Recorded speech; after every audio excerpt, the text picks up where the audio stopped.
خرسندی بخش است که در مرکز ولایت ختلان برای سفربر کردن و قوه‌های مسلح جمهوری تاجیکستان پسران وطن را جمع آوردند.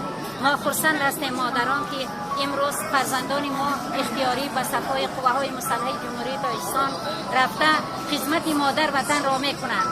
این وطن را باید پاسبانی کنیم، نگذاریم که یگان دشمن با چشم بد به این کشور نگاه کند.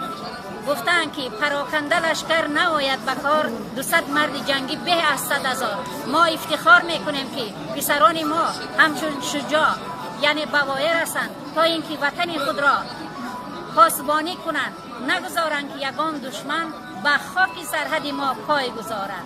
از قدیم الایام همین خیل است که وی کلچه را به فرزندش میدهد و کلچه را یک از گرفته تا آمدن فرزندش آن کلچه را در بالا یعنی در بالای قالین یا سوزنی نگاه می‌دارد تا اینکه فرزندش یعنی از عسکری با سری بلند آمده آن کلچه را باز هم استعمال کند. از سن 12 سالگی آرزو داشتم که راست قوای مسلح جمهوری تاجیکستان آمده خدمت کنم.